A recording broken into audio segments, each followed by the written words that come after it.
राधे राधे, हरे कृष्णा। आज 13 मई है और आज कृष्ण पक्ष की अपरा एकादशी है। ज्येष्ठ मास कृष्ण पक्ष। तो एक समय की बात है, भगवान श्री कृष्ण और युधिष्ठिर महाराज के बीच में एक सुंदर संवाद हुआ था। एक समय महाराज युधिष्ठिर ने भगवान श्री कृष्ण से पूछा कि हे जनार्दन, ज्येष्ठ मास में कृष्ण पक्ष में आने वाली एकादशी का नाम क्या है, उसका महात्म्य क्या है, कृपया कर इस विषय में सब कुछ बतलाइए। तब भगवान श्री कृष्ण कहते हैं कि हे राजन, आपने सभी के कल्याण हेतु एक बुद्धिमान प्रश्न पूछा है। ज्येष्ठ मास के कृष्ण पक्ष में आने वाली एकादशी का नाम अपरा एकादशी है। यह इतने पुण्यमय लाभदायक है कि इस समस्त पापों से मुक्ति करवाती है और अपरा एकादशी जघन्य पाप को अर्थात सभी पापों को, जगत के कोई भी पापों, सभी पापों जैसे कि ब्रह्मांड में ब्रह्म हत्या, गौ हत्या, गर्भपात द्वारा भ्रूण हत्या, दूसरों की निंदा करना, अवैध संग, झूठ बोलना, झूठी गवाही देना, अभिमान दिखाना, धन के लिए वेद अध्ययन करना और करवाना, स्वयं अपने मनदंड शास्त्र बनाना, मतलब अपने ही मनगढ़ंत कहानियाँ बनाना, ऐसे ऐसे जघन्य अपराधों और पापों से भी यह एकादशी मुक्ति कर देती है। सभी पापों को नष्ट कर देती है और मुक्त करती है आपको। एक विश्वासघाती, ठग, ज्योतिष और धोखेबाज वैद्य भी झूठी गवाही देने वाले के समान पापी माने जाते हैं और अपरा एकादशी व्रत करने से इन सभी पापों से मुक्ति मिल जाती है। और युद्ध भूमि में भागने वाले क्षत्रिय को अपने कर्तव्य से पतित होने के कारण नरक में जाना पड़ता है। लेकिन अगर ऐसा व्यक्ति भी श्रद्धापूर्वक एकादशी का व्रत का पालन करता है तो वह भी मुक्ति प्राप्त कर सकता है। जो भी शिष्य अपने आध्यात्मिक गुरु से ज्ञान प्राप्त करने के बाद उनकी निंदा करता है, वह निश्चित रूप से महान पाप जो होते हैं उसके वो अर्जित करता है। ऐसे में ऐसा गित व्यक्ति भी अपने पाप फलों से मुक्ति प्रदान कर सकता है और मुक्ति प्रदान करके परम गति प्राप्त कर सकता है अगर वह श्रद्धापूर्वक अपरा एकादशी का व्रत का पालन करता है। अपरा एकादशी इतनी ही महान है कि पवित्र तीर्थों की एकादशी, पवित्र नदियों में स्नान आदि जो है करने के द्वारा प्राप्त होता है जो पुण्य फल, वह सभी एकादशी व्रत का पालन करने से सरलता से आपको प्राप्त हो जाता है वो पुण्य।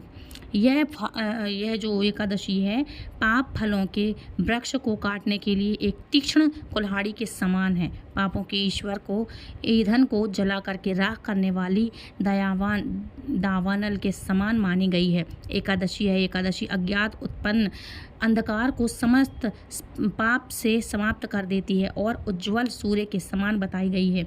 यह पाप कर्म रूपी हिरण के लिए सिंह के समान है और इस एकादशी के व्रत और भगवान त्रिविक्रम स्वरूप में भगवान श्री हरि विष्णु की उपासना करने से मनुष्य के परम मंगलकारी वैकुंठ धाम प्राप्त होता है। जो भी मनुष्य पूर्ण श्रद्धा और निष्ठा के साथ इस एकादशी का महात्म्य करता है, पढ़ता है, सुनता है, सुनाता है या फिर दूसरों को भी पढ़ के सुनाए, वह भी समस्त पापों से मुक्त हो जाता है। अगर एक छोटी सी गलती से आपकी एकादशी का पूरा फल कम हो जाए तो ऐसा ना हो, इसलिए हर एक एकादशी को करें, बिल्कुल सही तरीके से करें जिससे आपको संपूर्ण फलों की प्राप्ति हो और पारण सही समय पर करें। और अब करते हैं हम एकादशी की व्रत कथा। तो पौराणिक समय के अनुसार महर्षि नाभा के पुत्र थे महाराज अम्बरीश। 7 द्वीपों से युक्त संपूर्ण पृथ्वी के एक चक्रीय शासक थे, चक्रीय सम्राट थे। उनके पास इतना ऐश्वर्य और संपत्ति थी जिसकी कल्पना भी नहीं की जा सकती। अब देखिए, कई बार हमने देखा है कि व्यक्ति के पास थोड़ा भी संपत्ति या धन आ जाए, सत्ता आ जाती है तो वो उसके नशे में चूर हो जाता है। इसके विपरीत जब कोई भी दरिद्र हो जाए और फिर वह वैराग्य दिखाए तो वह भी सरल है और समझा जा सकता है। लेकिन संपूर्ण पृथ्वी का ऐश्वर्य अगर किसी के पास हो और फिर भी वह वैराग्य और भक्ति के चरम लक्षणों को प्रकट करे तो यह सिर्फ भगवान की कृपा ही है और यह सिर्फ पुरुषोत्तम के ही वश में होता है, अर्थात भगवान। अच्छा, अम्बरीश महाराज भी ऐसे ही परम भक्त और सर्वोच्च कोटि के राजा थे। उनके लिए उनकी संपत्ति का सागर स्वप्न समान था। इस भौतिक जीवन की नश्वरता से भली भांति परिचित थे राजा अम्बरीश। और राजा अम्बरीश महाराज सदैव परम भगवान श्री हरि विष्णु के भक्त थे और उनकी भक्ति में लीन रहा करते थे। अपने दैनिक कार्यों में सदा ही वे भगवान श्री कृष्ण को समर्पित करते थे और अपनी प्रत्येक इंद्रियों को भगवान की सेवा में नियुक्त करते थे। उनके समान ही उनकी प्रजा भी थी, जो कि अपना अधिकतर समय भगवान के पवित्र नामों का जाप में लगी रहती थी, कीर्तन और सेवा में लगी रहती थी। जब भी परम भगवान श्री हरि ने यह देखा तो उन्होंने अपने भक्तों के ऊपर करुणावश अपने सुदर्शन चक्र को आदेश दिया कि वह स्वयं महाराज अम्बरीश और उनके राज्य की सुरक्षा करे। एक समय महाराज अम्बरीश ने अपनी पत्नी के साथ परम भगवान श्री कृष्ण को प्रसन्न करने के लिए वर्ष की सभी एकादशियों का पालन करने का संकल्प लिया था। वर्ष के अंत में जब अंतिम एकादशी का पारण करने का दिन आया तो महाराज अम्बरीश ने धूमधाम से इस उत्सव को मनाया और उन्होंने परम भगवान श्री हरि विष्णु भगवान श्री कृष्ण, जो कि एक ही हैं, तथा ब्राह्मणों की पूजा की, उन्हें प्रसाद वितरण तथा गोदान दिया और सभी नियमों का प्रेमपूर्वक पालन करके महाराज अम्बरीश अपने व्रत का पारण करने ही जा रहे थे और उसी समय दुर्वासा मुनि अपने अनेक शिष्यों के साथ उस स्थान पर पधारे। राजा ने बड़े ही प्रेम और आदर सत्कार से उनका स्वागत किया, उनसे भोजन करने के लिए प्रार्थना की। दुर्वासा मुनि ने भी राजा की प्रार्थना का स्वीकार किया और भोजन करने से पूर्व यमुना तट पर स्नान करने के लिए चले गए। अब देखिए, जहाँ पर एक समस्या आ गई तो राजा अम्बरीश को निर्धारित समय पर अपने एकादशी व्रत का पारण करना था और वे दुर्वासा मुनि की प्रतीक्षा करते रहे, लेकिन काफ़ी समय बीत गया और दुर्वासा मुनि नहीं आए। तब अब पारण का समय भी निकल जा रहा था, सिर्फ एक घड़ी शेष रह गई थी। तब ऐसी स्थिति में राजा अम्बरीश के समक्ष धर्म संकट खड़ा हो गया कि अब वो पारण करें, अब उनकी प्रतीक्षा करें ऋषि दुर्वासा की। अगर वह इस घड़ी में पारण नहीं करते हैं तो उनका संपूर्ण फल एकादशी का जो व्रत है वो टूट जाएगा, और अगर पारण कर लेते हैं तो दुर्वासा मुनि को बुरा लगेगा, वो श्राप दे सकते हैं। राजा ने उनकी प्रतीक्षा किए बिना ही पारण कर लिया। तो ऐसी स्थिति में राजा अम्बरीश ने वहाँ उपस्थित ब्राह्मणों से पूछा। राजा ने कहा, विद्वानों, ऐसी विकट स्थिति में मेरा क्या कर्तव्य है? कृपा करके आप सभी शास्त्रों द्वारा प्रमाणित कोई भी उपाय बतलाइए।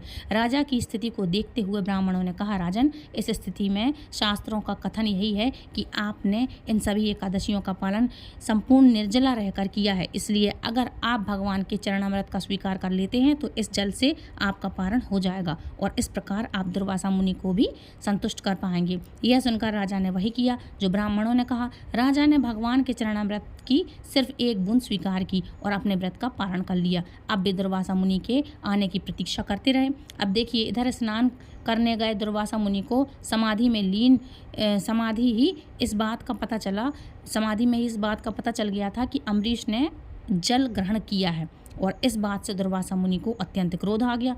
उन्होंने सोचा कि तुच्छ क्षत्रिय राजा ने मेरा अपमान किया है, ऐसे भोजन के लिए आमंत्रित करके स्वयं इससे पहले जल ग्रहण कर लिया है, उसकी इस दंडता की सजा उसे अवश्य ही मिलनी चाहिए। यह सोचकर दुर्वासा मुनि क्रोध में अपने बालों की एक लट जोर से खींच करके निकाली और देखते ही देखते उस लट ने एक विशालकाय अग्नि राक्षस कत्या का रूप ले लिया। यह ऐसा अग्नि दैत्य था जो संपूर्ण पृथ्वी को अपनी लपटों से समा सकता था अपनी लपटों में और उस पूरी पृथ्वी को ध्वस्त कर सकता था।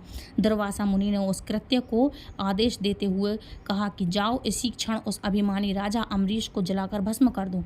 वो ब्रह्म अज्ञानी ऋषियों के लिए शत्रु रूपी है, उसने हमारा घोर अपमान किया है, शीघ्र जाओ उसे भस्म कर दो। अब ऐसी आज्ञा पाते ही कृत्य पहुंचा, वो मतलब राक्षस पहुंच गया और राजा अम्बरीश के समक्ष महाराज अम्बरीश भी समझ गए थे कि क्या हुआ है। वो गया, लेकिन वे भगवान के शुद्ध भक्त थे और इस कृत्य को देख करके वे थोड़े से भी विचलित नहीं हुए। उन्होंने उसे दुर्वासा मुनि का आशीर्वाद समझकर स्वीकार किया और हाथ जोड़कर उनके समक्ष खड़े हो गए। लेकिन आपको क्या लगता है कि जो भगवान श्री हरि का भक्त होता है उनकी ऐसे ही स्थिति है? भगवान मौन खड़े रहेंगे? भगवान स्वयं सुदर्शन को आदेश देते हैं कि उनकी रक्षा करो। उनकी कथाएं आपने सुनी होंगी कि एक भक्त ऐसा था राजा अम्बरीश, जो भगवान श्री कृष्ण का स्वयं सुदर्शन जो था उनकी रक्षा किया करता था। तब वहाँ पर भगवान अभी कोई आज्ञा दें उससे पहले सुदर्शन चक्र वहाँ आ गया था और एक ही क्षण में सुदर्शन ने अपने तीक्ष्ण तेज और शक्ति से उस कृत्य नामक अग्नि दैत्य को जलाकर भस्म कर दिया। और अब वह सुदर्शन दुर्वासा मुनि को भस्म करने के लिए उनके पीछे गया। जब दुर्वासा मुनि को यह पता चला कि वे अत्यंत लज्जित पता चल गया कि उल्टा उन्हीं का सर्वनाश होने वाला है, तो वो अत्यंत लज्जित और भयभीत होकर सुदर्शन से बचने के लिए चारों ओर भागने लगे।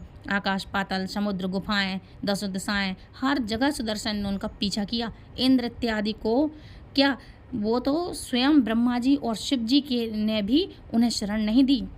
आखिर भगवान शिव ने उन्हें दया करके भगवान श्री हरि विष्णु के पास जाने का सुझाव दिया। भय से कांपते हुए दुर्वासा मुनि उसी क्षण भगवान नारायण के पास पहुँचे और उनसे प्रार्थना करते हुए कहने लगे कि हे प्रभु, आप इस संसार के आदि और अंत हैं। आपके नाम का स्मरण करने मात्र से व्यक्ति नरकीय जीवन से भी मुक्त हो जाता है। आपके भक्त महाराज अम्बरीश के प्रति मैंने घोर अपराध किया है, कृपया मुझे क्षमा करें। प्रभु, मुझे क्षमा करें। अब देखिए, भगवान हरि अपने वक्ष स्थल पर भृगु ऋषि की लात को सह सकते हैं, अपना अपमान भी सह सकते हैं, लेकिन अगर कोई उनके भक्त की निंदा करे, उसका अपमान करे, तो भगवान बिल्कुल भी नहीं सह सकते हैं। भगवान उसे कभी भी क्षमा नहीं करते। इसलिए भगवान श्री नारायण ने दुर्वासा ऋषि से कहा, अहम भक्त परिधानो ही स्वतंत्र इव द्विज साधुभ्य ग्रस्त हृदयो, अर्थात भक्तों के वश में मैं हूँ। भगवान कहते हैं, निसंदेह मैं थोड़ा भी स्वतंत्र नहीं हूँ, क्योंकि मेरे भक्त भौतिक इच्छाओं से पूरित रहित होते हैं, इसलिए मैं उनके हृदयों में ही निवास करता हूँ। मुझे सिर्फ मेरे भक्त नहीं, अपितु मेरे भक्तों के भक्त भी अत्यंत प्रिय हैं। मेरे शुद्ध भक्ति किसी भी अवस्था में किसी भी भौतिक चीज़ की इच्छा नहीं करते, अपना सर्वस्व त्याग कर सदैव मेरे चिंतन में लीन रहते हैं। ऐसे भक्त को मैं कैसे त्याग सकता हूँ? तुमने महाराज अम्बरीश का घोर अपमान करके अपने द्वेष का प्रदर्शन किया है, इसलिए बिना समय गंवाए इसी क्षण तुम मेरे प्रिय भक्त राजा अम्बरीश के पास जाओ और उनसे क्षमा की याचना करो, और मुझे विश्वास है वह तुम्हें जीवन दान अवश्य देंगे। जाओ। भगवान विष्णु की बात सुनकर दुर्वासा मुनि उसी क्षण राजा अम्बरीश के पास गए और उन्होंने राजा के चरणों में गिरकर उनसे क्षमा मांगी और अपने इस घोर अपराध के लिए प्रायश्चित करने लगे। महाराज अम्बरीश अत्यंत विनम्र होने के कारण ऋषि को इस अवस्था में देखकर लज्जित होने लगे और उन्होंने दयावश सुदर्शन से दुर्वासा ऋषि की रक्षा के लिए प्रार्थना की। राजा की प्रार्थना सुनकर सुदर्शन चक्र वापस चला गया। दुर्वासा मुनि ने राजा की स्तुति की और उन्हें आशीर्वाद प्रदान किया। इस प्रकार भगवान अपने भक्त शुद्ध भक्ति के गुणों का प्रचार किया और राजा अम्बरीश ने ऋषि दुर्वासा की रक्षा की। तो इस तरह से ये सच्ची घटना है। भगवान अपने भक्तों की सदैव रक्षा करते हैं। अच्छा, अब बात कर लेते हैं अपरा एकादशी का पारण समय कब है, अर्थात व्रत खोलने का समय। तो देखो, एकादशी की तिथि उपलब्ध होती है जिस दिन, तो उस दिन तो हमारे लिए व्रत रखना होता है। 13 मई 2026 दिन बुधवार के दिन, इस दिन हम सब लोग व्रत करेंगे। और एकादशी का पारण करने का समय मतलब व्रत खोलने का समय 14 मई 2026 को गुरुवार के दिन सुबह 5:32 से लेकर के 10:06 के बीच में आप अपना व्रत खोल सकते हैं, मतलब पारण कर सकते हैं। व्रत के पारण को ही व्रत खोलने का कहा जाता है समय। इस समय आप अपना व्रत खोल सकते हैं, है ना। और शुभ मुहूर्त आप यही है, आप देख लेना अपने आगे पीछे सिटी के हिसाब से, थोड़ा सा ऊपर नीचे हो सकता है समय, पर आप इसी समय अपना व्रत का पारण करिएगा। तो फ्रेंड्स, ये थी आज की कथा। आई होप वीडियो पसंद आई होगी। वीडियो पसंद आई तो प्लीज़ लाइक शेयर कमेंट करें, चैनल सब्सक्राइब करें। चैनल पर पहली बार आए हैं तो चैनल सब्सक्राइब करके दूसरों को शेयर ज़रूर करें। बेल आइकन को ऑल पर प्रेस करना ताकि हर एक वीडियो सबसे पहले आप तक पहुँचे। मिलती हूँ नेक्स्ट वीडियो में, तब तक के लिए राधे राधे, हरे कृष्णा। और आप सभी को अपरा एकादशी व्रत की हार्दिक शुभकामनाएं। भगवान श्री हरि विष्णु की कृपा आप सभी पर सदैव बनी रहे। राधे राधे, हरि हर हरि बोल।